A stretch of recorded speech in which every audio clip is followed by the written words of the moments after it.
Hein, j'ai une petite interruption. Ouais, donc merci Pierre pour l'invitation. Donc, j'ai choisi de vous parler d'une question qui touche la systématique. Je me suis intéressé aux oiseaux depuis quelques années maintenant, et donc j'ai intitulé ma présentation Espèces ou sous-espèces chez les oiseaux, comment décider. Alors, je voudrais aborder ce thème à travers quelques exemples que j'ai eu l'occasion de développer. Alors, bon, la présentation, elle va être organisée de la façon suivante. Il y aura une introduction générale, puis des cas d'étude. Alors, l'introduction générale, enfin, elle est destinée à vous communiquer un certain nombre de concepts ou d'outils, enfin, que je vais utiliser après dans les cas d'étude, de façon à ce que chacun, enfin, comprenne bien de quoi je parle, quoi. Mon approche se fait essentiellement à travers la génétique, quoi. Donc, ça implique un minimum qu'on se mette d'accord sur la signification des termes que j'emploie. Donc, je commence par l'introduction générale. Alors, moi, j'appartiens à une équipe qui s'appelle Systématique, Phylogéographie, Évolution, Conservation. Je suis au Muséum donc, national d'histoire naturelle. Et j'ai travaillé sur ces questions depuis quelques années maintenant avec des collaborateurs en France et à l'étranger. Donc, la systématique, je pense que tout le monde voit ce que c'est. Je rappelle juste la définition, ça peut permettre de bien fixer les choses.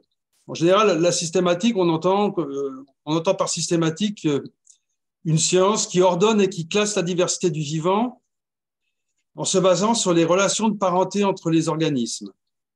Donc, en fait, la systématique, c'est classer et c'est essayer de classer selon un ordre naturel qui traduise au mieux l'arbre de la vie.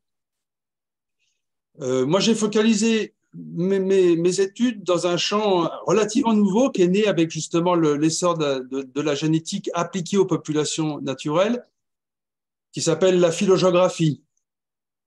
Alors, la phylogéographie, c'est quoi? C'est simplement l'étude de la répartition géographique et de la diversification des lignées génétiques au cours du temps et en considérant des échelles taxonomiques soit intraspécifiques, on regarde ce qui se passe à l'intérieur d'une espèce, soit périspécifiques autour de l'espèce.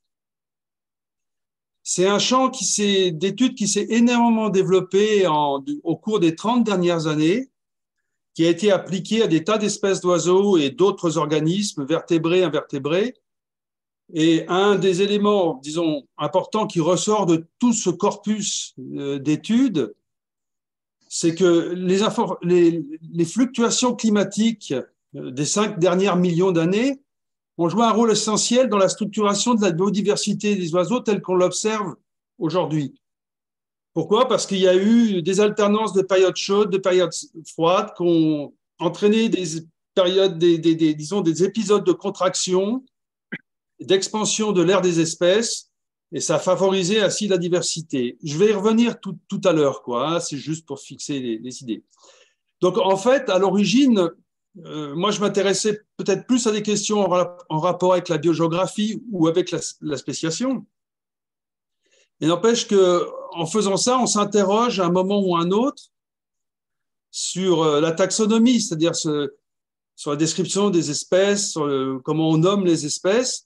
Et une question particulièrement difficile qui est apparue, c'est parce que en travaillant sur des espèces qui ont divergé récemment, c'est de savoir si on avait affaire à une espèce ou à une sous-espèce. C'est pas toujours facile, c'est ce que je vais essayer de vous montrer. Alors, au XXIe siècle, le nombre d'espèces d'oiseaux, qui est un groupe qui est quand même très, très bien connu hein, par rapport à d'autres groupes comme les insectes, par exemple, évidemment, on continue à décrire des nouvelles espèces. C'est lié à la fois au fait qu'il y a plus d'études et c'est lié aussi au fait qu'il y a des nouveaux outils qui sont apparus, comme la génétique dont je vous parlais, ou bien l'acoustique, par exemple, qui a fait des progrès aussi, ou des méthodes de traitement de la variabilité morphologique. Donc, en gros, entre 2007 et 2016, c'est un chiffre, hein, juste pour fixer les idées, il y a à peu près 90 nouvelles espèces d'oiseaux qui sont décrites chaque année. Mais en fait, parmi ces 90 espèces nouvelles, il y en a 5 ou 7 qui sont réellement nouvelles pour la science. En général, dans les pays tropicaux, régions montagneuses, etc. La majorité des espèces, en fait, proposées, ça résulte de l'élévation d'une sous-espèce au rang spécifique. Et on a tendance, alors, au cours des 20 ou 30 dernières années, justement, avec l'utilisation de ces nouveaux outils, de couper des espèces polytypiques, c'est-à-dire avec plusieurs sous-espèces, et d'augmenter ainsi le nombre d'espèces. Je vous ai mis juste un chiffre pour fixer.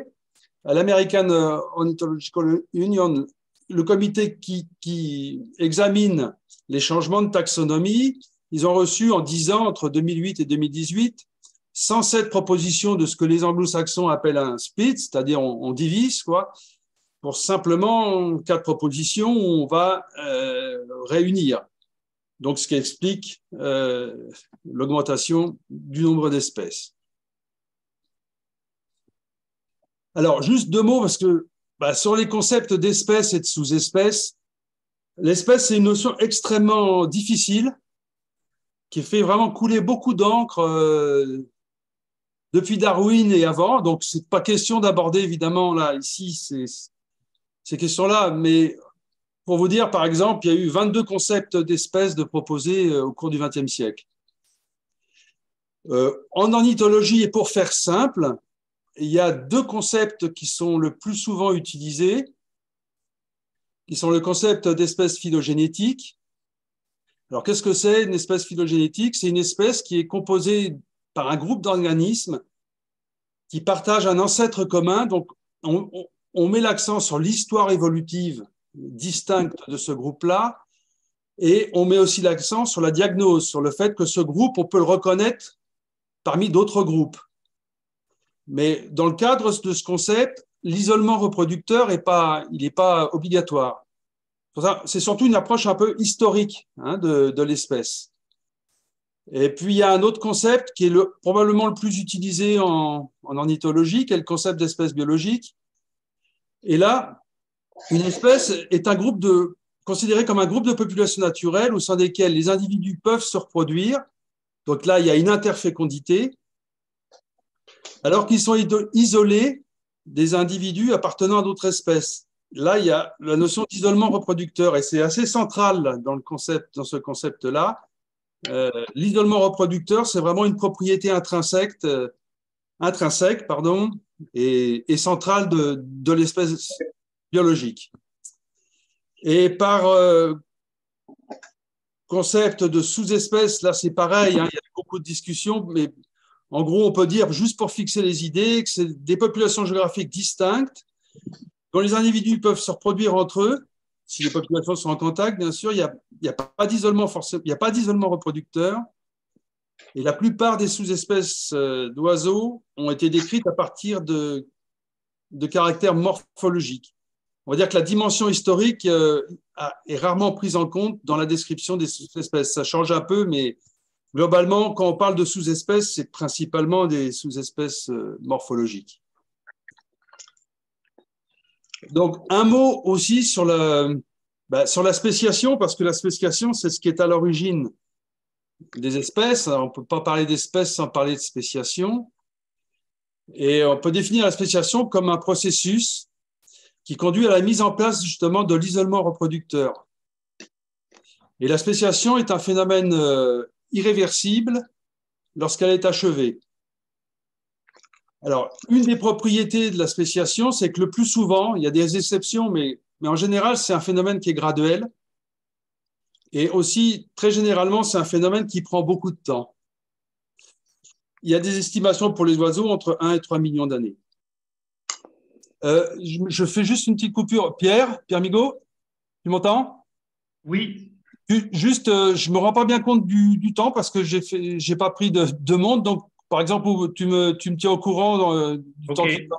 Voilà. Là, disons il est 18h16. Donc, j'ai encore une. Trois quarts d'heure. Ouais, ouais, ça va. Excusez-moi. Donc, la spéciation est graduelle, ça, c'est quelque chose d'important à avoir en tête. Et un dernier petit point sur la spéciation, pour ce qui concerne les oiseaux, il y a beaucoup d'études, hein, c'est pareil, qui ont montré que le mode de spéciation dominant, il est qualifié d'allopatrique.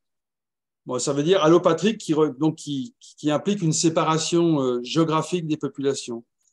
Et c'est justement lorsque les populations sont séparées géographiquement et elles ne peuvent pas échanger de gènes, le flux de gènes est interrompu, et alors ça permet la divergence de caractères phénotypiques. Phénotypique, c'est ce qui est visible, donc c'est tous les caractères de l'organisme, hein, qu'on peut voir, qu'on peut apprendre d'une façon ou d'une autre. Et ça permet aussi l'accumulation de différences et d'incompatibilités génétiques. Et on peut, en règle générale aussi, très grossièrement penser que plus le temps de séparation est long, plus il y a d'incompatibilités génétiques qui s'accumulent dans les poules géniques des populations respectives. J'entends. Alors, pourquoi c'est difficile de choisir entre sous-espèces et espèces? Ben, bon, je viens d'évoquer ça à l'instant, mais il y a une des difficultés qui provient justement de la nature graduelle de la spéciation. Il y a un processus qui prend beaucoup de temps. Donc, en fait, choisir entre sous-espèces et espèces, c'est poser une limite sur un processus qui est continu. Et c'est des fois très difficile de savoir où poser la limite. Typiquement parce que quand on s'intéresse à ces questions-là, on est dans ce que certains appellent la zone grise de la spéciation, c'est-à-dire des populations dont la divergence est récente. Et les critères retenus pour décider si on est en présence d'une ou deux espèces ne donnent pas forcément tous la même réponse. Par exemple, certains critères peuvent diverger plus rapidement que d'autres. Donc, selon les critères choisis, on va conclure qu'il y a deux espèces ou pas. Et ça, bon, c'est une difficulté au fait qui est aussi inhérente au processus de spéciation même, quoi. Hein. Et il y a une troisième, je pense, enfin, il y en a probablement d'autres, hein, mais qui me sont venus à l'esprit. Une troisième raison, c'est qu'en fait, on manque souvent de données et de connaissances, quoi.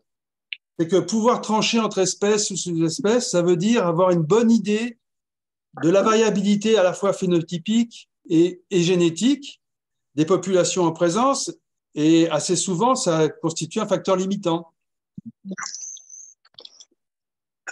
Alors, face à ces difficultés, bon, il y a des auteurs qui ont proposé d'adopter une approche un peu pragmatique.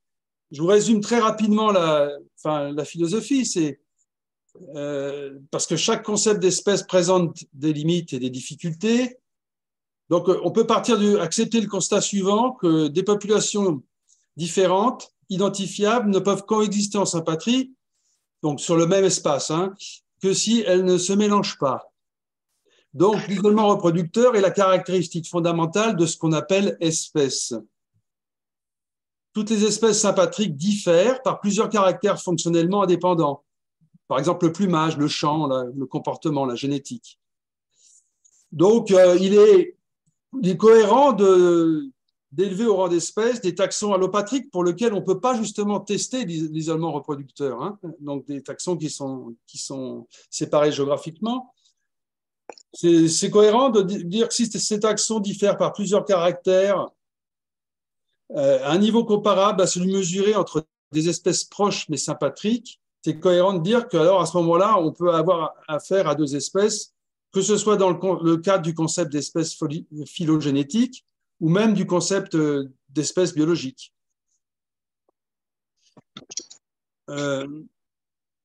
Alors, dans certains cas, en fait, dans certains cas, il faut bien reconnaître que la méthodologie scientifique ne permet pas de trancher complètement définitivement cette question, quoi. Donc, il peut rester une part de subjectivité, il peut rester une part d'appréciation personnelle dans la décision finale de dire, bon, on a deux sous-espèces ou on a deux espèces.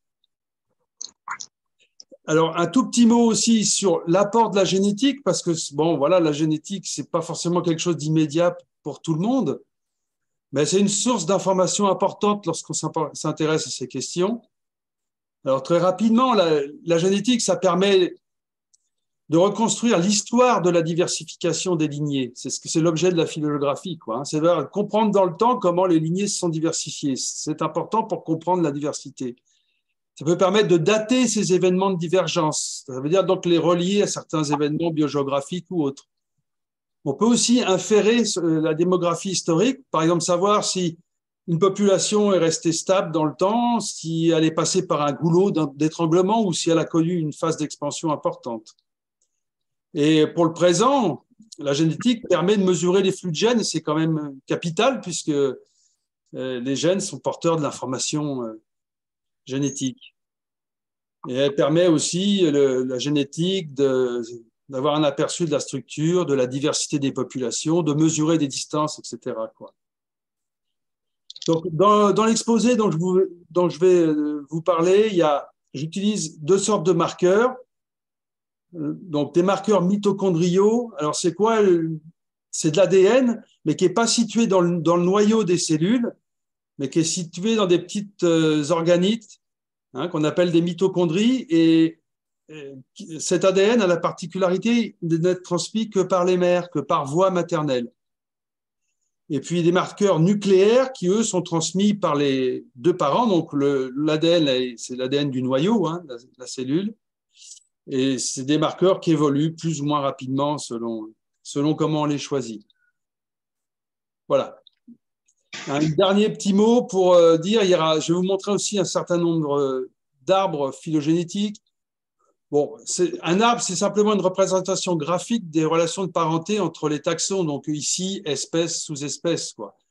Donc sur cet arbre-là, par exemple, alors l'arbre, il est orienté. Donc le présent est sur la droite, là, ici, au niveau des espèces. Et plus on va vers la racine de l'arbre, plus on remonte le temps, plus on va vers le passé. Donc ça, ici, le premier nœud, c'est le nœud le plus ancien. Et donc l'espèce D, c'est la première à avoir divergé. D'accord? Et puis ensuite, il y a eu un deuxième événement de divergence qui a séparé l'espèce C du groupe réunissant l'espèce A et l'espèce B. Donc, l'espèce A et l'espèce B ont un ancêtre commun qui est situé ici, quoi. Elles sont donc plus proches entre elles qu'elles ne le sont de l'espèce C ou de l'espèce D. J'entends des bruits, je ne sais pas si ça va. Bon, alors le premier exemple dont je voulais vous parler, c'est celui des pics verts. Alors, les pics verts, attendez, je déplace une barre qui me gêne. Voilà. Non, c'est pas grave. Vous voyez bien l'écran entièrement, là? Moi, j'en vois qu'une partie. Nous, on l'a, oui, oui. Bon, c'est bon. On l'a. Bon. OK. Donc, le premier exemple dont je vais vous parler, c'est les pics verts. C'est l'exemple des pics verts. Donc, à l'origine du projet, c'est en fait les observations qui avaient été faites depuis quelque temps de la présence d'oiseaux au plumage intermédiaire qui étaient observés dans le Languedoc-Roussillon. Donc, c'est des observations qui remontent assez loin, puisque Jouard, déjà en 1928, avait remarqué qu'il y avait des pics qui n'avaient pas la même tête que les pics verts classiques, entre guillemets. Et puis, ça avait été repris sous l'impulsion de Jean-Dominique Le Breton et de Pierre-Nicolo Guillaumet, là, que j'ai vu, qui était dans l'assistance, où ils avaient repris un peu cette question-là dans les années 90. Et puis, il y avait un étudiant.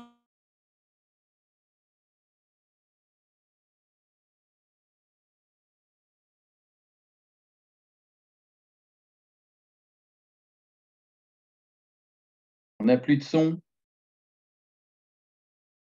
On n'a plus de son. J'ai tout coupé, attends. J'essaye de remettre celui de Jean-Marc. Mais c'est à lui de le faire. Ah mince. C'est bon peut-être là? Ouais, c'est bon, Jean-Marc. Vous entendez, ouais. Pardon, D'accord. Voilà. Ouais, c'est bon. Sur tous les autres, n'allumez pas votre son, s'il vous plaît. Ouais, parce qu'en fait, j'entends des bruits un peu parasites. Alors ça, ouais. Donc voilà. Donc là, le constat, c'était la présence d'oiseaux au plumage intermédiaire. Donc avec Avec Georges Olioso aussi, que j'ai vu ici, là, dans l'assistance, et puis un collègue du muséum, Jérôme Fuchs, on s'est intéressé, et puis d'autres, hein, mais je cite les principaux, là. On s'est intéressé à cette question. On a entrepris une étude sur la variabilité phénotypique et génétique, donc dans la zone de contact du Languedoc-Roussillon, entre d'une part le pic de Charpe, là, que vous avez sur la gauche, qui se trouve en Espagne, et le pic vert, quoi, avec un oiseau intermédiaire au milieu. Donc, la première chose qu'il fallait faire pour répondre ou commencer à répondre à cette question, c'est d'avoir une idée des relations entre les trois espèces de pic vert.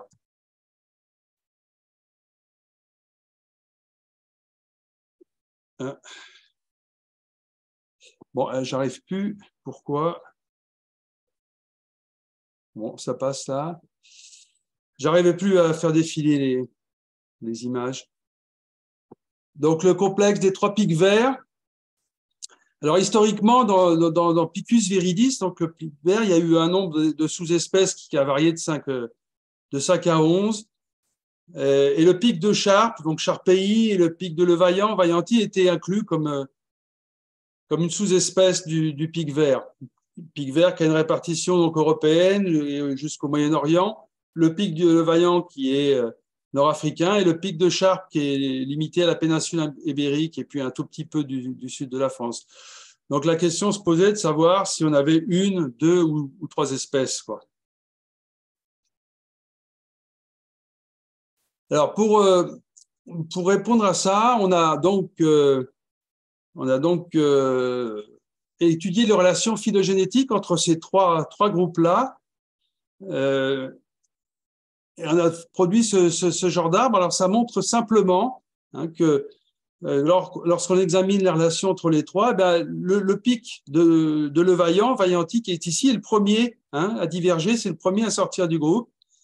Puis après, on a un groupe ici qui est constitué du pic vert et puis du pic de Charpe qui se séparent à nouveau. Donc, ça dit simplement que le pic de Charpe est plus près du pic vert qu'il ne l'est du pic de Levaillant. Donc ça a été fait sur des gènes à la fois nucléaires et mitochondriaux. C'est le même genre de résultat qui est présenté ici, mais sous forme d'un réseau, donc qui n'est pas orienté. Et on voit qu'on a trois groupes. Le pic vert, donc ici sur la droite, avec une répartition géographique assez large, le pic de Charpe qui est en fait uniquement présent en Espagne et dans le sud de la France, et puis le pic de Levaillant. Donc on a bien trois lignées distinctes. Et un des éléments de réponse apportés par cette étude, c'était déjà de pouvoir dire que le pic de Levaillant et le pic de Charpe n'étaient pas étroitement apparentés. Ils le sont, bien sûr, mais le pic vert est plus apparenté au pic de Charpe qui ne l'est que le pic de Levaillant. Et ça, ça permettait de clarifier la situation parce que par la disposition géographique des populations et puis par certains caractères de plumage, certains pouvaient penser que le pic de Charpe était plus près du pic de Levaillant qu'il ne l'était du pic vert. C'est pas ce qui émerge de la génétique, quoi. Donc, on a pu dater la divergence entre ces trois groupes. Et donc, le pic de Levaillant est le premier à avoir divergé il y a environ 2 millions d'années. Et puis, la divergence entre Charpei et viridis a été datée, à environ 1 million d'années. Évidemment, il y a un intervalle de confiance qui est relativement grand. C'est juste pour fixer les idées, ces chiffres-là.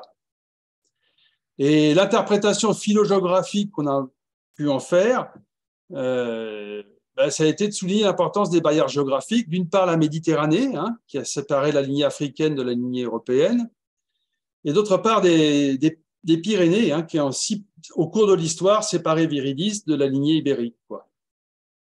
Donc, très probablement, on a eu au cours de l'histoire de ce complexe d'espèces 3 refuges glaciaires différents, un au Maghreb, un dans la péninsule ibérique et un qu'on n'a pas pu situer quelque part dans le sud-est de l'Europe, peut-être dans les Balkans, qui est une région connue qui est de refuge, ou dans le Caucase. On a aussi mis en évidence au moment de cette espèce qu'il y avait une zone de contact entre le pic de Charpe et le pic vert qui était situé dans le sud de la France. Vous voyez, les ronds blancs, c'est les haplotypes mitochondriaux typiquement Charpe, et les noirs, c'est ceux qui sont typiquement Viridis. Et on voit qu'il y a un contact dans le sud de la France qui correspond à la zone où étaient observés ces fameux pics. Donc, ça, c'était en 2011. Qu'est-ce qu'on peut dire? On peut dire que la taxonomie a trois sous-espèces traduit mal l'histoire évolutive des pics verts, que le pic de Levaillant, dont la divergence est ancienne, qui ne partage pas de gènes ni mitochondriaux ni d'allèles nucléaires avec les deux autres, qui présente un certain nombre de caractères de plumage diagnostique. Bon, on peut suggérer qu'effectivement, le pic de Levaillant est une bonne espèce. Ça avait déjà été proposé dans le passé par certains auteurs. Pour le pic de Charpe et le pic vert, la différence est relativement ancienne. 1 million d'années, c'est pas mal quand même, mais c'est plus récent, évidemment. Il y a des différences de plumage qui existent, des différences de vocalisation qui ont été mises aussi en évidence. Et puis, l'existence d'une zone de contact dans le sud de la France. Et la question qu'on s'est posée, c'était de savoir si le flux de gènes était important à travers cette zone.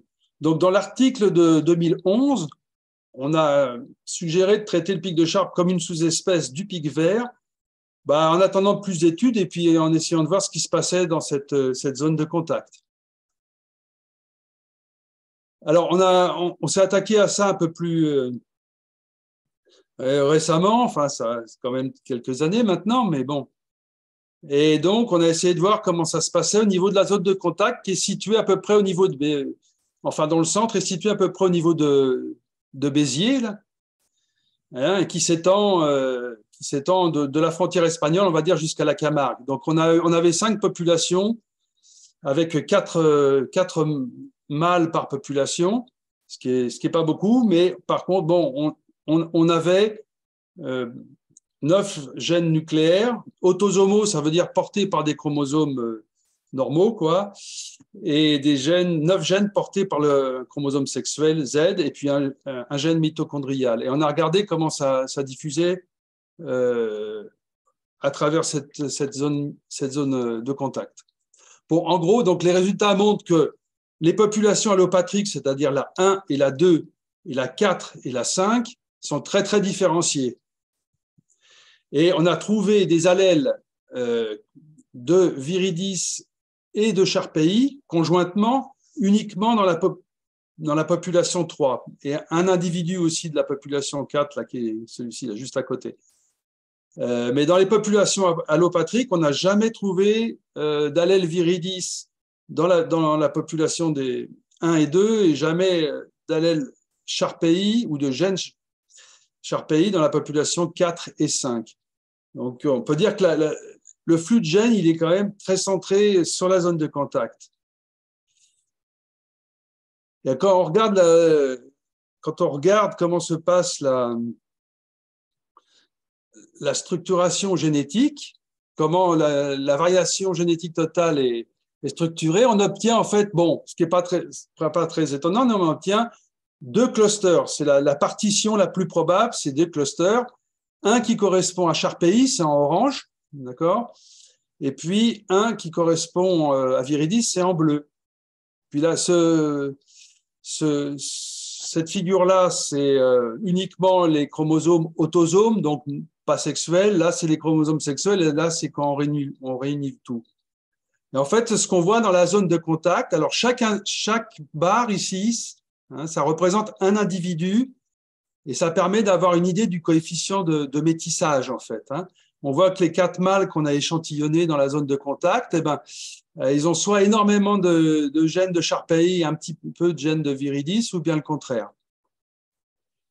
Donc, il y a effectivement de l'introgression, ce qu'on entend par introgression, c'est de l'échange de matériel génétique, hein, d'une forme à l'autre. Donc, les individus de la zone de contact sont légèrement introgressés, effectivement. Alors, je vous ai mis juste ici une photo. On avait donc des mâles, justement, qui sont inclus dans l'étude génétique et pour lesquels on avait aussi estimé un peu, fait un indice de plumage pour voir s'ils étaient plutôt sharp ou plutôt viridis. Et donc là, lorsqu'on part de cet individu qui avait été capturé dans l'Aude, donc à l'ouest, hein, donc près de l'Espagne, on voit que c'est un individu qui possède un masque noir, mais qui est pas très bien, qui est pas très foncé, qui est moins contrasté. On voit que il y a un certain nombre de caractères, la bordure de la moustache rouge aussi, qui est pas bien bordée de noir. Donc typiquement, ça, c'est un oiseau un petit peu intermédiaire. Et d'un point de vue génétique, que ce soit avec l'ADN mitochondrial ou avec les allèles, donc deux allèles, c'est deux formes du même gène. Hein. C'est un terme pour dire gène, différentes formes de gènes, du même gène. Donc, par exemple, cet individu-là, il est effectivement affecté par le logiciel structure comme étant sharp, pour que ce soit avec l'ADN mitochondrial ou l'ADN nucléaire. Bon, mais si on regarde les coefficients de métissage, on voit aussi qu'effectivement, il héberge, par exemple, un petit peu d'allèles. Voilà. À 90%, il est sharp et il a un peu d'allèle viridis. Ça, c'est un oiseau du centre donc, de l'Hérault, donc qui a un plumage assez typiquement sharp quand même, avec quasiment pas de noir là à la joue, et qui est aussi un petit peu introgressé, c'est-à-dire qu'il possède quelques allèles de viridis. Et si on va vers la droite de la zone de contact, on se rapproche là de Montpellier, on se rapproche de l'est de l'Hérault, on a quelques pics verts qui ont un masque noir bien dessiné, qui sont aussi porteurs un peu d'allèles de Charpei. Alors celui-là, il avait été capturé dans l'Hérault, à l'est, et celui-là, c'est un oiseau de Camargue qui est vraiment typiquement viridis, mais qui a un petit peu de gène de Sharp. Alors, est-ce qu'on a une ou deux espèces? Alors, il y a une forte différence génétique qu'on a vue entre Sharp et viridis. Il y a des différences phénotypiques sur lesquelles je ne m'étends pas parce que je crois que je vais déjà être un peu long, et puis bon, mais elles existent en termes de plumage et de chant, comme j'ai dit.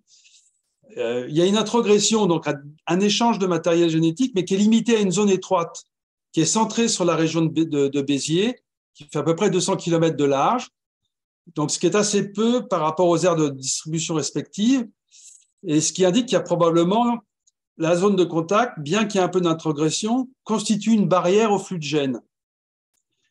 Voilà.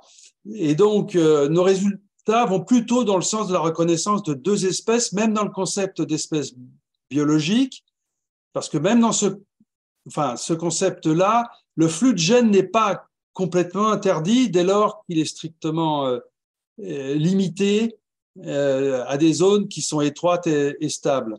Il peut rester un peu de flux de gènes et pourtant on peut considérer qu'on a affaire à deux bonnes espèces biologiques. Pour autant, il y a beaucoup de travail à faire encore sur cette question-là. On ne connaît pas vraiment les mécanismes d'isolement reproducteur à l'œuvre. Et bon, notre étude, effectivement, repose sur un faible nombre d'individus qui s'explique en partie, mais pas seulement, mais par le fait qu'il y a, et ça c'est une question intéressante, on pourra revenir, mais je n'ai pas le temps de m'étendre dessus. La densité d'oiseaux au niveau de la zone de contact est très très faible, donc on peut dire qu'avec Georges Joliot, on a fait vraiment beaucoup de kilomètres pour attraper quelques dizaines de pics, quoi. Voilà. Donc, nos conclusions, ça serait plutôt de reconnaître trois espèces, Viridis, Charpei, Vaianti. Et c'est un traitement qui a été suggéré dans une autre étude, un auteur turc là, qui avait proposé aussi les trois espèces. Et c'est actuellement assez bien reconnu. Enfin, il y a deux listes qui font un peu référence, qui retiennent trois espèces pour le pic. Pierre, il me reste combien de temps?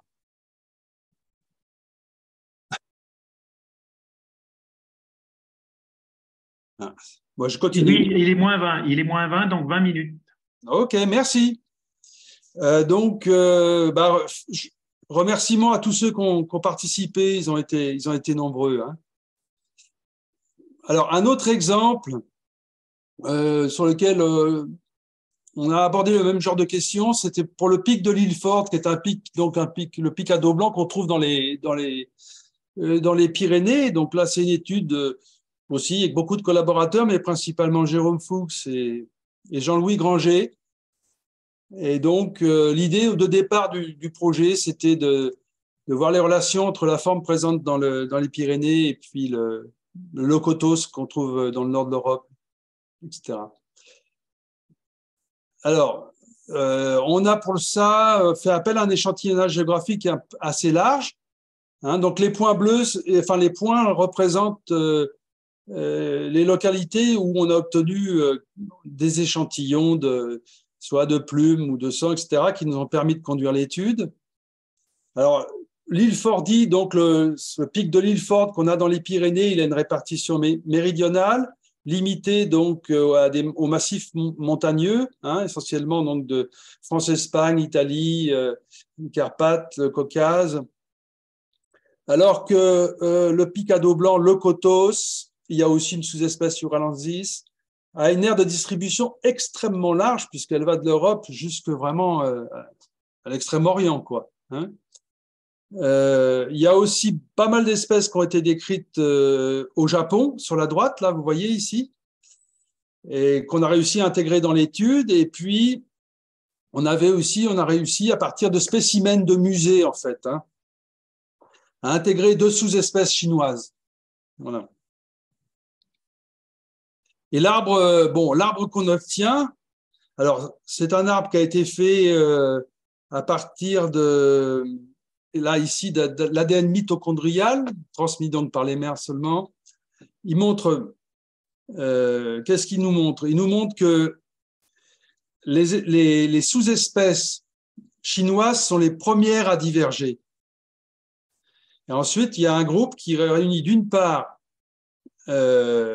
le Lokotos, l'île Fordy, donc celui qu'on trouve dans les Pyrénées, un autre groupe qui rassemble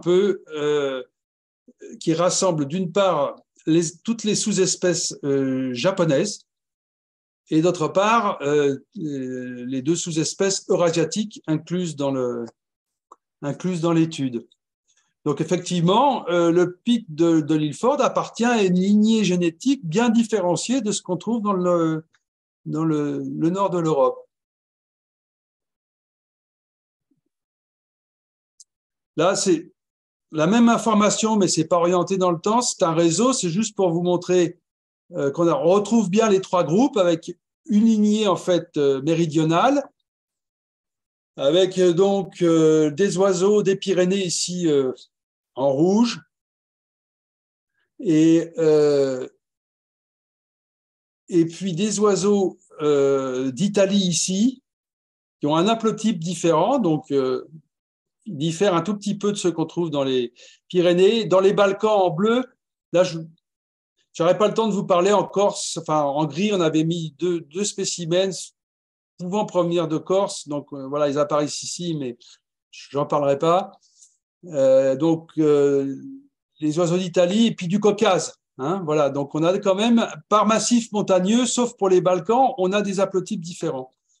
Ici, c'est assez peu différencié, en dépit de l'immense superficie de l'aire de répartition, quoi. Hein. C'est vraiment énorme, mais il y a assez peu de différenciation. Et puis on retrouve le groupe des espèces, des sous-espèces japonaises dont je vous parlais. Alors, l'existence génétique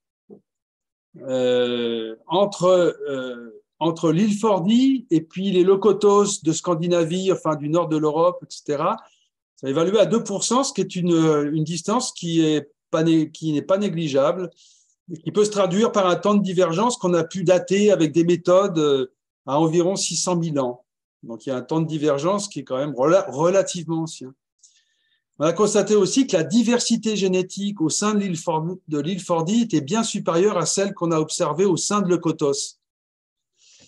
Et on a enfin pu faire un certain nombre d'inférences sur la démographie historique et montrer que les populations de Leucotos uralensis, donc avec un individu de Mongolie, là, ont connu une expansion géographique récente, alors que les populations de l'île Fordy sont restées stables au cours du temps, plus ou moins, quoi. On a essayé aussi de tester les flux de gènes et on est arrivé à la conclusion qu'il n'y avait pas de flux de gènes historique entre Leucotos et l'île Fordy. Alors, quelle interprétation phylogéographique on peut faire de tout ça? Eh bien, c'est que la différence entre Leucotos et l'île Fordy, elle est quand même relativement ancienne et qu'on n'a pas eu de recolonisation du nord de l'Europe à partir de l'île Fordy, comme ça aurait pu être le cas. L'île Fordy a persisté durant plusieurs épisodes glaciaires et interglaciaires dans le sud, et ça a été confirmé par des restes osseux trouvés du Pléistocène moyen, et que Leucotos a colonisé l'Europe récemment, probablement à partir d'un refuge glaciaire qu'on n'a pas localisé, peut-être dans l'est ou dans le sud-est de l'Europe. On a donc une structuration phylogéographique à deux lignées, une lignée méridionale représentée par l'île Fordy, qui est restreinte et fragmentée, et une lignée nordique qui est très, très, très large. Et il y a d'autres oiseaux pour lesquels ça a été montré, par exemple le grimpeur des bois, ou la mésange noire aussi, il y a ce genre de structure. Et comment on interprète ça d'un point de vue taxonomique? Enfin, on a une divergence génétique qui est assez ancienne quand même, qui n'est pas énorme, mais qui est assez ancienne. On n'a pas de partage d'haplotypes mitochondriaux, c'est-à-dire que c'est bien séparé de ce côté-là. Il n'y a pas de flux de gènes historique. Il y a un certain nombre de différences phénotypiques, taille, plumage. Il y a des différences écologiques dans le choix de l'habitat. Enfin, tout ça, ça nous a amené à considérer que l'île Fordy pouvait être élevée au rang d'espèces phylogénétiques. Mais dans l'étude, on recommande quand même plus d'études pour évaluer le niveau d'isolement reproducteur dans la zone de contact qui s'est formée récemment dans les Balkans. Donc, en cherchant à répondre en particulier aux questions, est-ce que l'île Fordy et Leucotos occupent des habitats différents, là où ils sont en contact? On aurait alors un isolement écologique. Ou est-ce qu'il y a formation de couples mixtes? Est-ce qu'il y a de l'introgression, beaucoup ou pas, quoi? Voilà. Donc, en fait, je me rends compte qu'à la fois, on suggère quelque chose, mais bon, on dit aussi qu'il faudrait continuer, quoi, à en savoir un peu plus. Toujours est-il que ça pose un problème taxonomique parce qu'avec la taxonomie actuelle, l'île Fordy, c'est une sous-espèce au même titre que Leucotos ou uralensis ou d'autres sous-espèces plus à l'est. Or, on voit bien que ça ne représente pas la même chose en termes d'évolution. Elle est bien plus différente que ne le sont ces sous-espèces du Nord. Bon.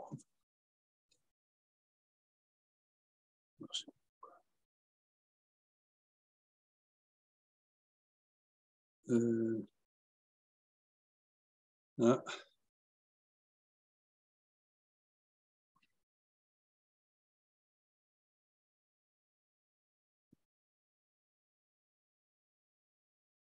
Ah.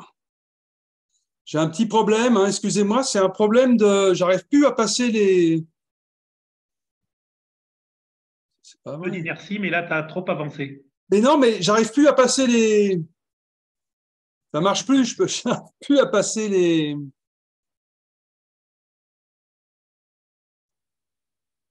J'ai plus le contrôle sur le défilement. Peut-être là, ça va aller, là. Excusez-moi, j'avais plus le contrôle sur le défilement des dias, je ne sais pas pourquoi.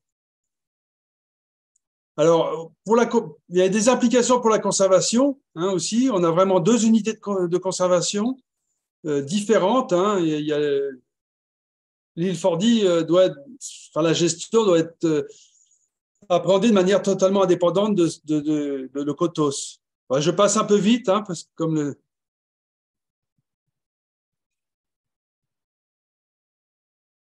Alors, je ne sais pas pourquoi, j'ai plus de contrôle sur mon.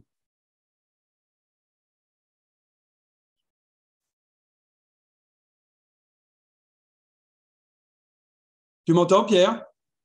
Moi, je t'entends, mais effectivement, ça a l'air de mouliner. Ouais, j'ai plus de contrôle sur. N'appuie pas trop parce que sinon, en fait, ça fait sauter toutes les diapos et là, tu es déjà avancé.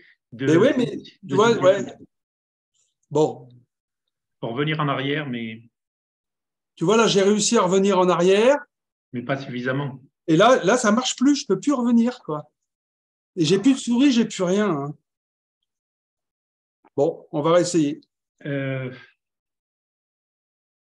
sais pas. Je réessaye, je repars. Hein. Excusez-moi, hein, je sais pas ce que j'ai. J'ai un problème d'ordi.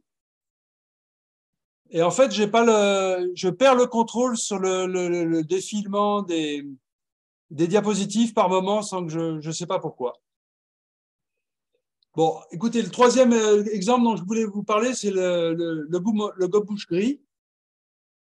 Et bon, voilà, c'est une espèce sur laquelle on s'est bien intéressé aussi avec tout un tas de collaborateurs. Et la question de départ, c'était quelle est l'histoire évolutive des gobe-mouches gris de Corse? On s'est centré sur ces oiseaux qui étaient un petit peu particuliers et on a regardé un petit peu ce qui se passait pour eux. Alors, le gobe-mouche gris, c'est un oiseau à la morphologie très conservée. Toutes les sous-espèces se ressemblent pas mal. C'est un migrateur transsaharien. Il a une aire de répartition assez large, hein, qui va de l'Europe de l'Ouest jusqu'en Asie. Et il est aussi présent dans les îles de Méditerranée.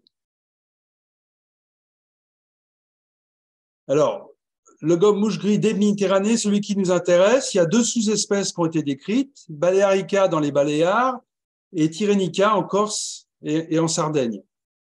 Et la sous-espèce est aussi présente dans le long de la côte tyrrhénienne en Italie. Il y a quelques couples qui sont là. Donc, on a fait une étude pareille. Dans le cadre d'une étude phylogéographique, il faut toujours essayer d'avoir une idée de ce qui se passe sur l'ensemble de l'aire de répartition. Donc, on a obtenu un certain nombre d'échantillons d'un peu partout et on a inclus donc deux sous-espèces continentales et les deux sous-espèces Balearica et Tyrrhenica dans l'étude. Et quand on regarde ce qui se passe au niveau de la phylogénie, on a fait ça avec des marqueurs mitochondriaux et des introns, et on se rend compte en fait qu'il y a vraiment une nette séparation entre une lignée continentale et une lignée insulaire.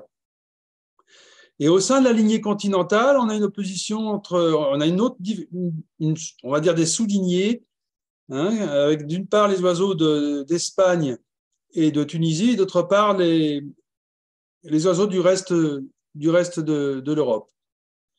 Et pareil pour la lignée insulaire, on a deux sous-lignées avec d'une part Balearica et d'autre part Tyrrhenica. Dans ce cas-là, on a une bonne concordance entre ce que nous dit le mitochondrial et ce que nous dit le nucléaire.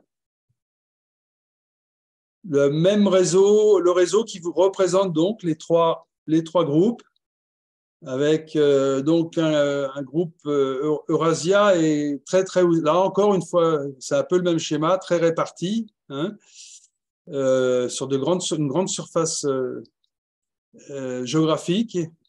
Et puis un groupe pour l'Afrique du Nord et l'Espagne, un groupe pour la Corse, la Sardaigne et un petit peu l'Italie, et un groupe pour les Baléares, où on n'a qu'un seul haplotype, ce qui suggère une assez faible diversité génétique pour la population des Baléares.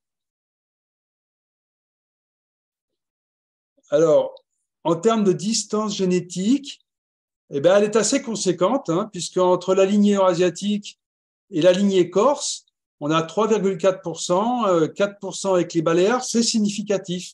C'est du même ordre, par exemple, pour ce qu'on a entre le gobe-mouche noir et le gobe-mouche à collier.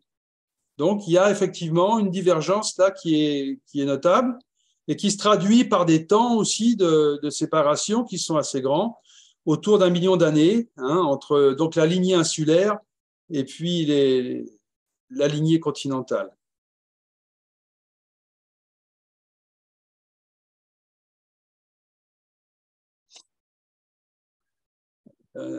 Pour ce qui est des variations phénotypiques, eh bien, comme je le disais en début, elles sont légères, mais elles existent, hein, elles sont significatives, mais bon, c'est des oiseaux qui se ressemblent quand même pas mal. Et les différences, c'est essentiellement sur les variations de la coloration générale et sur le nombre et la forme des stries sur la poitrine et la calotte, quoi. Donc ici, enfin, à gauche, c'est le striata continental.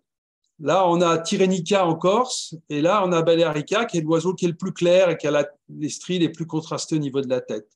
Il y a des différences d'ailes aussi qui sont importantes, à la fois de taille, mais aussi de façon plus notable de forme. La projection primaire, la formule alaire n'est pas la même, et globalement, les deux formes insulaires ont une aile plus courte et plus ronde que la forme continentale.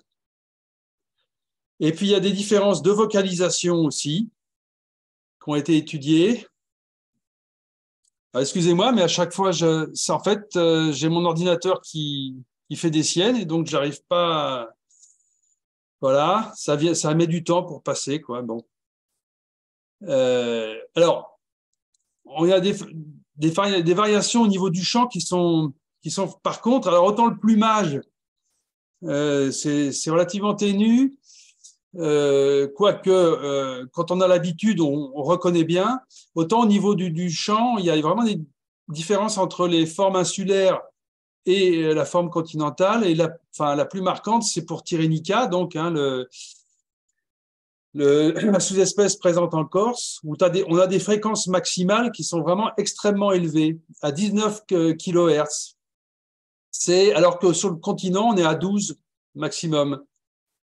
J'ai mis aussi un petit graphique là, qui est tiré d'un article de Vroza sur le gomme-mouche, où il montre un peu la hauteur. Là. Ici, c'est la fréquence. Hein. On voit que le gomme-mouche corse est nettement au-dessus des oiseaux qui chantent pourtant qui chantent très haut, qui ont un chant très, très aigu, qui ont des fréquences maximales aiguës. Ben le gomme-mouche chante encore bien, enfin insulaire et encore nettement au-dessus. Et puis il a mis sur son petit schéma là les capacités auditives d'un sexagénaire et puis d'un adolescent, et on voit que pour les gens dans mon cas, par exemple, je ne peux plus entendre les fréquences maximales émises par le Tyrrhenica. Enfin, toutes ces différences, ça a été un auteur italien qui a beaucoup étudié ça, Vigano avec Corso là. Ils ont fait des analyses multivariées à partir de 5-6 variables comme ça acoustiques, et ils arrivent assez bien à séparer striata de Tyrrhenica.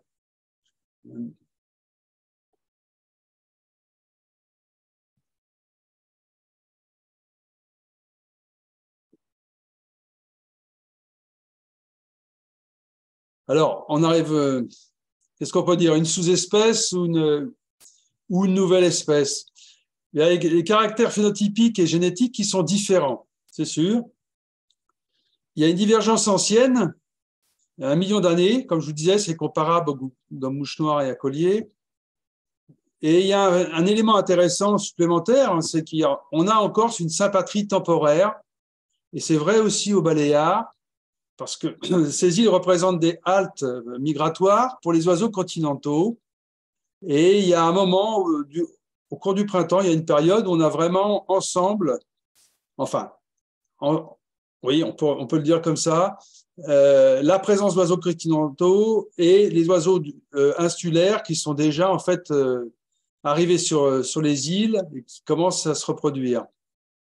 Et on n'a jamais constaté de couple mixte. On a beaucoup fait de terrain, on a pas mal capturé. Donc, visiblement, les oiseaux continentaux s'arrêtent en Corse ou aux Baléares et repartent.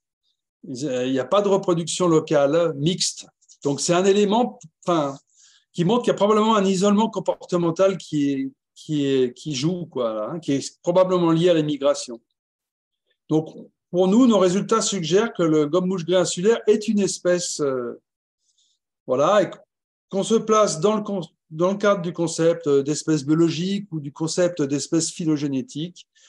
On pense qu'on a une espèce et qu'on a appelée Muscicapa tyrrhenica, donc, et avec 2 sous-espèces, Tyrrhenica et Balearica, pour les formes insulaires de Corse et des Baléares.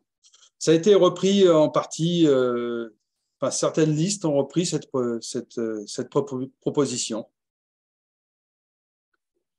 Pour résumer, donc, la lignée insulaire, il y a un rôle majeur des îles de l'ouest de la Méditerranée qui ont dû jouer un rôle de refuge glaciaire pour la formation de cette espèce, d'une espèce migratrice transsaharienne. Et c'est très, très original parce que la plupart des cas d'endémisme qu'on a dans les îles de Méditerranée sont liés quand même plutôt à des espèces forestières. Il y a un cas connu, pareil, là, pour la fauvette de Moltoni. Donc, je vous parlerai peut-être tout à l'heure, mais c'est pas sûr parce que j'aurai peut-être pas le temps, en fait. On verra. On ressort aussi un autre fait intéressant, c'est qu'a priori, la diversité génétique de Balearica, donc la population des Baléares, a l'air assez faible. Et puis, comme application taxonomique, eh bien, c'est ce que je vous disais à l'instant, quoi. Hein, c'est que l'absence de couple mixte plaide plutôt pour une nouvelle espèce insulaire. Et pour la lignée continentale, c'est intéressant aussi de constater que il y a faible de divergence à l'intérieur de la lignée eurasienne et qu'on a deux lignées, hein, une eurasienne précisément et une en Espagne. Alors la suite du programme, je passe rapidement, mais c'est un programme qui continue toujours. On essaye en utilisant des outils de la génomique, donc, on essaye de préciser le rôle de la migration dans la spéciation, et puis de mieux évaluer les flux de gènes, enfin, voilà, tester un certain nombre de choses. Et donc, je vous ai mis sur la droite un gomme-mouche équipé d'un petit GLS, là, parce qu'on suit aussi, d'un point de vue écologique, la phénologie et puis les lieux de migration chez cette espèce, une collaboration avec Frédéric Giguet. Alors, le grimpro des bois, c'est une autre espèce de corse. Pierre, ça va, je peux continuer ou... Alors, écoutez, moi, je pense qu'on peut continuer. Nous l'avions fait pour l'exposé de Jean-Philippe Siblet, hein, qui avait duré plus longtemps qu'1 heure. Donc, ce que je vous propose, moi, c'est que Jean-Marc, c'est passionnant ce qu'il nous dit, termine l'exposé, donc qui peut durer encore peut-être 20 minutes.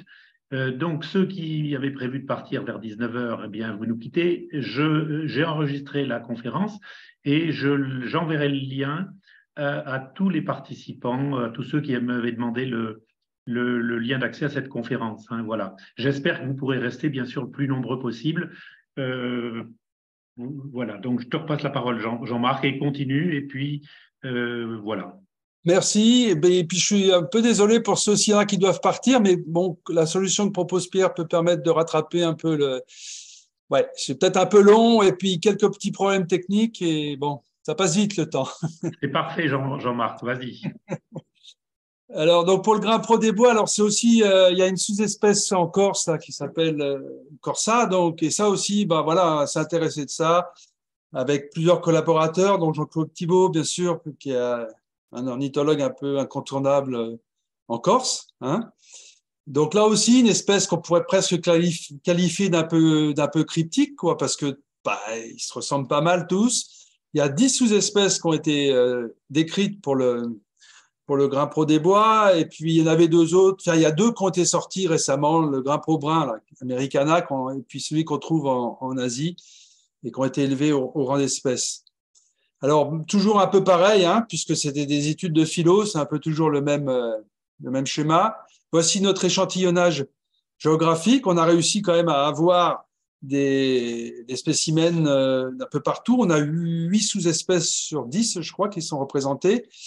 Donc, toute l'Eurasie, là, jusqu'à l'extrême-orient, on a eu quelques échantillons de la sous-espèce Bianchi chinoise, là, et puis Tian Shanika, c'est au niveau de la Mongolie, on a le Caucase, etc. Bon, on avait un échantillonnage qui était évidemment un peu faible pour la partie orientale, mais pas trop mal, on va dire. Et lorsqu'on fait un réseau, donc qu'on regarde au niveau donc toujours de l'ADN mitochondrial, hein, qui est bien utile, ça varie vite, ça permet même donc de mettre en évidence des lignées même d'origine assez récente. On voit tout de suite qu'on a vraiment 3 groupes, hein, avec d'une part ici à droite là, en rouge et en orange, les oiseaux de Corse, et assez curieusement, ça a été une surprise du Caucase, hein, qui partagent les mêmes les mêmes gènes mitochondriaux, les mêmes haplotypes, hein, comme on dit. Puis on a un groupe ici avec les espèces de Chine, sous-espèces, pardon, de Chine. Et puis là, la sous-espèce qu'on trouve en Asie, en Extrême-Orient, en Mongolie, etc. Et puis une lignée avec toutes les sous-espèces, Britannica, Phimiaris, Macrodactyla et même Science Chanica, ce qui est un peu surprenant, qui se retrouve là dans une espèce de lignée ouest-européenne, on va dire, pour la décrire rapidement. Donc l'arbre qui correspond, c'est la même information en gros hein, que ce que je vous ai montré avant, mais c'est orienté. Et on voit très bien que c'est surprenant, c'est que bon, au sein donc de Familiaris, on a vraiment deux lignées différentes. Hein, une lignée qui comporte les oiseaux du Caucase et de Corse, et puis une autre lignée hein, avec les oiseaux de l'Ouest européen et puis les oiseaux de Chine et de l'Est, quoi. Et ça, c'était un patron quand même phylogéographique un peu surprenant pour nous. Bon, les distances génétiques, elles sont toujours, c'est normal, hein, on est dans des événements assez récents, donc ça tourne toujours autour de 2%, 1 à 2%, quoi. C'est pas énorme, mais c'est pas négligeable non plus. Alors par contre, on a fait la même chose mais en regardant non pas avec l'ADN mitochondrial, mais on avait utilisé des gènes nucléaires, hein, ce qu'on appelle des introns, ça code pas, mais des gènes nucléaires. Et là, on a eu, bon, c'était pas bien résolu. Ça, les valeurs qui sont là à côté des nœuds, c'est des valeurs qui permettent d'estimer la confiance qu'on peut avoir dans un nœud. C'est des valeurs qui sont faibles, 0,5, 0,3, etc. Mais bon, visiblement, ce nœud-là est quand même pas trop mal soutenu. Et là, pour le coup, Corsa, il tombe avec Britannica et non pas avec Caucasica. Donc, on a un cas de discordance entre ce qu'on obtient avec le nucléaire et ce qu'on obtient avec le mitochondrial. Alors ça nous a posé quand même problème. Puis on a regardé avec des microsatellites. Bon, alors on était parti avec un nombre de microsatellites assez élevé. Évidemment, il nous en restait plus que 6 à l'arrivée, ce qui est un peu faible, mais ça permet quand même de voir quelques informations. Donc, c'est toujours un logiciel, la structure qui partitionne la variation génétique en groupes. Et là, le groupe on a obtenu en gros trois groupes. Hein. C'était on va dire, c'est la partition la plus probable hein, donnée par l'analyse. Un groupe. Alors malheureusement, là pour les microsats, j'ai pas pu mettre d'oiseaux du Caucase. Donc il faudrait y aller, mais bon. Donc un groupe pour les oiseaux de Corse, un groupe pour les oiseaux d'Italie, c'est les oiseaux qui viennent des Apennins, hein, où j'avais quand même un échantillonnage pas trop mal. Et puis un groupe avec plein de populations françaises, hein, les Alpes, la Bretagne. En fait, j'ai obtenu plein d'échantillons grâce à un programme personnel dont je vous parlerai un petit peu après. Donc, en fait, on a 3 groupes génétiques. Mais la surprise aussi qu'on a eue, c'est de voir que chez les oiseaux corses, donc chaque barre représente un individu, donc je vous le disais, hein, il y a 5 oiseaux pour lesquels on trouve des allèles c'est des allèles du continent, en fait, quoi. Donc, a priori, ce seraient plutôt des oiseaux qui hébergent une proportion importante d'allèles venant du continent. Donc, voilà. Et quand on fait le réseau des distances, on a la Corse, on a l'Italie et puis la France hein, qui sortent. Et l'Italie, ça a été un peu une surprise aussi. Donc, si on interprète les résultats des microsatellites, on a donc 3 unités génétiques. Corse, Italie, donc c'est le centre de l'Italie, hein, les Apennins et la France. Bon, il n'y a pas de structuration en Corse, bon, ce qui n'est pas forcément très surprenant, mais un peu plus surprenant, c'est qu'on a des oiseaux, 5% d'oiseaux corses avec une majorité d'allèles du continent.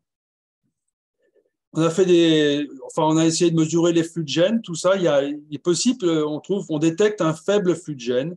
Donc, il est possible qu'il y ait un flux de gènes entre la France continentale et la Corse, qui est un peu Alors, historique, c'est pas forcément surprenant. Contemporain, ça l'est un peu plus parce que les grimpaux, c'est vraiment des oiseaux forestiers. On les imagine difficilement traverser la Méditerranée, mais enfin, on ne sait jamais, quoi.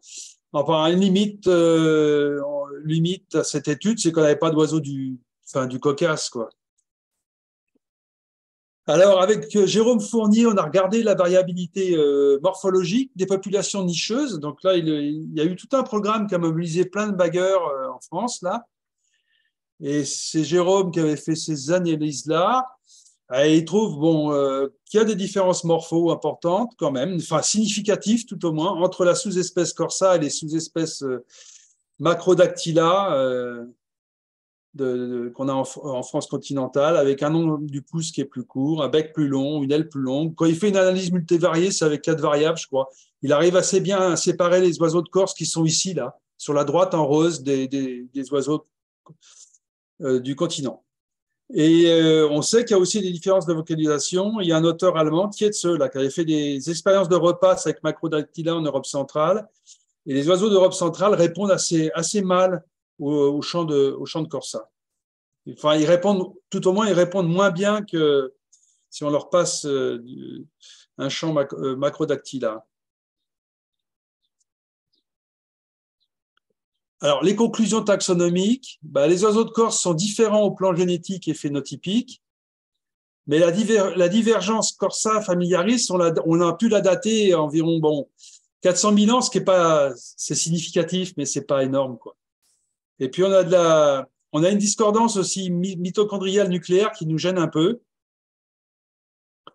Et puis autre chose qui nous gêne, c'est qu'on ne sait rien de la variabilité génétique et phénotypique des oiseaux de la sous-espèce Caucasica, donc qui est la sous-espèce qui sort avec Corsa en mitochondrial.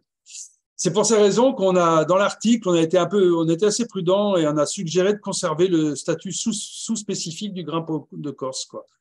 Il faudrait plus d'études, hein, avec des oiseaux du Caucase, plus de marqueurs, etc. Enfin, plus de travail, quoi. Mais en tous les cas, une fois de plus, les résultats d'un point de vue de la conservation montrent que le grimpau de Corse, c'est une unité de conservation à part. Visiblement, il a une dynamique qui lui est propre. Il est très lié aux vieilles forêts.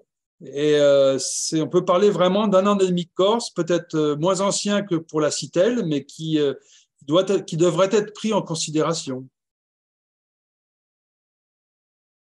Voilà les remerciements, beaucoup de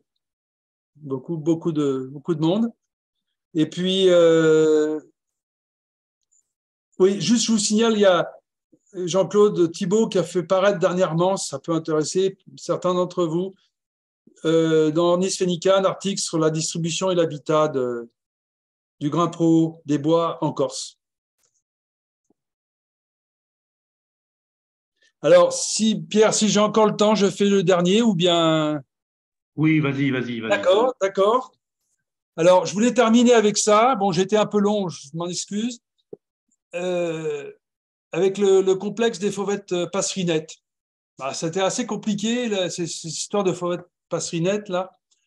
Depuis le début des années 2000, la systématique intéresse pas mal de gens, elle est pas stable. Je voulais vous faire le point un petit peu là-dessus, parce que j'ai participé à une étude dernièrement sur ce groupe-là. Alors, au départ, on a une espèce polytypique avec 3 sous-espèces réparties autour du bassin méditerranéen. Donc, il y a la Sylvia cantillans à l'ouest, France, Espagne, essentiellement. Albistriata à l'est, c'est les Balkans. Et puis, alors, cantillans, elle est aussi présente dans le sud de l'Italie, vous allez voir après. Et puis, Inornata, c'est la sous-espèce qui avait été décrite pour l'Afrique du Nord. À partir des années 70, il y a diverses études qui ont montré que les passerinettes des îles méditerranéennes diffèrent par les vocalisations, la mue, le plumage des mâles. Ils ont proposé de nommer ces passerinettes Sylvia cantillans moltoni, la fauvette de Moltoni, qui est présente en Corse, Sardaigne et aussi aux Baléares. Donc au début, là, à ce moment-là, on a une espèce avec 4 sous-espèces. Alors, il y a Brambilla, qui est un auteur italien qui s'est intéressé à cette question. Il a utilisé de l'ADN mitochondrial, il a regardé un peu la variabilité phénotypique, il a fait des expériences de repasse. Il avait un échantillonnage, vous voyez ici, tout le pourtour là, mais par contre, il n'avait pas d'oiseaux de la forme Inornata qu'on trouve en Afrique du Nord. Donc, les conclusions de Brambilla, c'est qu'il a trouvé donc de fortes, alors il a trouvé, oui, c'est ça, de fortes différences mitochondriales entre Moltoni et Cantillance. Donc Moltoni ici, là, dans le nord de l'Italie, et puis Cantillance dans le sud. Il a trouvé des champs différents, différences de plumage, de mue. Il n'a pas trouvé d'oiseaux intermédiaires ici, là, entre Moltoni et donc le Cantillance du sud d'Italie. Il a fait des expériences de repasse qui ont montré qu'il y avait un isolement reproducteur. Donc tout ça, ça a conforté, ça a confirmé que Moltoni était vraiment, on pouvait dire que c'était une espèce à part, donc répartie dans le nord de l'Italie, Corse et puis les Baléares, quoi. Il trouve par ailleurs que Cantillance n'est pas monophylétique, c'est-à-dire que en fait, la sous-espèce Albistriata qui se trouve là, ici, là, dans les Balkans, est plus proche donc des Cantillances du sud de l'Italie, hein, alors que les Cantillances de l'ouest, de France, Espagne, etc., sortent avant. Bon, comme je vous le disais, pas de données sur le Maghreb. Donc lui, il conclut avec Brambilla et conclut deux espèces, Sylvia moltoni, monotypique, et Sylvia cantillans, polytypique. Après, il y a Svensson qui propose une nouvelle taxonomie en 2013, basée sur la variabilité du plumage et des données génétiques disponibles, essentiellement qu'il a tirées de Brambilla 2008. Et donc, lui, il a examiné beaucoup de spécimens dans les musées. Hein, il a fait un peu le tour d'Europe. Il a bien regardé les spécimens, les variations de plumage, et il a proposé une systématique à 3 espèces.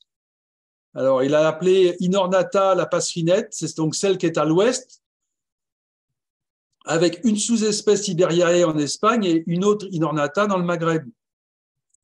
Il a proposé de faire de Cantillance une espèce à part, qu'on appelle en français la fauvette des Balkans, avec d'une part une sous-espèce de Cantillance, donc sud-Italie, et d'autre part Albistriata qu'on trouve en Grèce, etc. Et puis toujours la Moltoni, qui pour des raisons taxonomiques s'appelle en fait Sylvia subalpina, mais c'est la fauvette. Voilà. Donc on a toujours 3 espèces, mais pas d'informations sur le taxon nord-africain.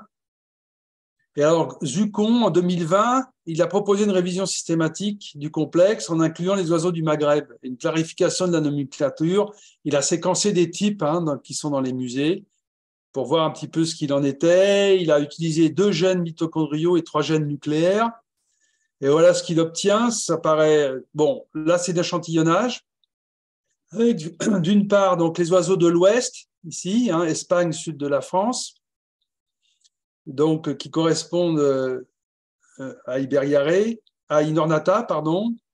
Les oiseaux d'Italie avec Moltoni au nord et puis les Cantillances, là. Il a les oiseaux d'Afrique du nord ici, des Baléares et puis de l'Est. Donc, il trouve la structure suivante. Donc, la première lignée qui se sépare, c'est pas surprenant, c'est la fauvette de Moltoni, subalpina, d'accord. Avec deux parts, il y a 2 sous-lignées. Il y a les subalpina qu'on trouve en Italie et celles qu'on trouve dans les îles. Il n'y a pas de partage d'haplotype entre les deux. Vous voyez, il n'y a pas de mélange des points bleu foncé et bleu ciel. Et il y a un deuxième groupe après, là, donc, qui est composé d'une part des oiseaux qu'on trouve dans l'ouest, c'est-à-dire les oiseaux espagnols en jaune, auxquels s'ajoutent les oiseaux du Maghreb, voilà, qu'on n'avait pas, on ne savait pas où étaient situés ces oiseaux.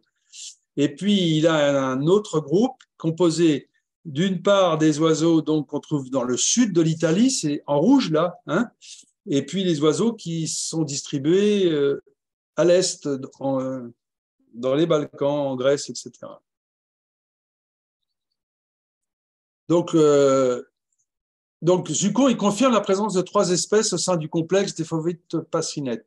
Mais pour des raisons taxonomiques, il va les nommer différemment. Donc, les oiseaux de l'Ouest deviennent Sylvia iberiae. Et pour lui, ces oiseaux-là, ils sont monotypiques. C'est-à-dire que, alors je vous lise mon texte, mais donc c'est les oiseaux d'Espagne, France, Nord-Ouest, Italie, Maghreb. Il y a vraiment une grande différence génétique entre eux et puis les autres. Il n'y a pas de partage d'allèles nucléaires, donc c'est vraiment des lignées bien séparées. Et on apporte une réponse à la question de savoir si les populations africaines appartenaient à une lignée isolée. Non. Est-ce qu'elles sont une transition entre les formes dites orientales, enfin d'Italie, puis ce qu'on trouve en Espagne? Non, c'est vraiment une lignée qui se rattache au groupe des fauvettes pasrinettes de l'Ouest, quoi. Alors, Zuccon ne reconnaît pas la sous-espèce en Afrique du Nord. Il prend, contrairement à ce que proposait Svensson, bon, voilà, pour des raisons il trouve qu'il n'y a pas de différence morphologique assez marquée, qu'on manque de données, manque de connaissances pour affirmer voilà, qu'on a une sous-espèce en Afrique du Nord. Je pense que c'est une approche très conservative, mais ça souligne bien aussi que il y a un choix aussi. Des fois, on apprécie en fonction de sa sensibilité personnelle, quoi. Et puis, donc, on a une deuxième espèce, qui est la fameuse fauvette de Moltoni, qui est bien différente. Et une des conclusions de l'article, c'est que, il y a 1% entre les oiseaux insulaires et continentaux, mais il y a un seul pôle nucléaire. Donc, il y a probablement une différenciation en cours, mais il faudrait plus d'études pour savoir exactement où on en est. Puis enfin, il y a donc une troisième espèce qui est Sylvia cantillans, qu'on appelle donc la fauvette des Balkans en français. Et là, on a 1,5% de différence génétique entre les oiseaux d'Italie du Sud et puis ceux de Balkans, Grèce, etc. Et on a simplement une séparation partielle des allèles nucléaires. Il y a peu de différences morphologiques. Et il y a une zone de contact là, dans la région adriatique où il y a de l'hybridation. Donc là aussi, on conclut un besoin d'études supplémentaires. Et Zuccon retient donc une espèce polytypique avec 2 sous-espèces.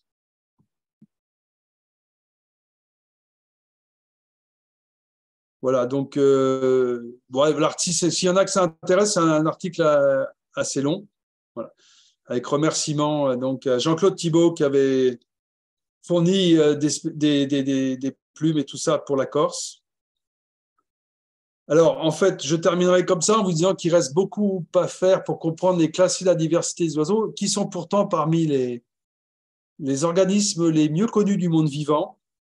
Mais en fait, tout ça, c'est une question d'échelle. Oui, on connaît assez bien les choses, mais si on regarde vraiment dans le détail et aux échelles taxonomiques fines, on se rend compte qu'on a encore beaucoup de choses à apprendre et beaucoup de travail à faire pour les nouvelles générations, là.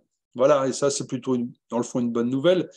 La moins bonne, c'est qu'effectivement, beaucoup de ces espèces ont des statuts de conservation qui ne sont pas très bons. Donc, on espère qu'on aura le temps d'étudier tout ça et puis surtout de les conserver. Voilà, je vous remercie pour votre attention.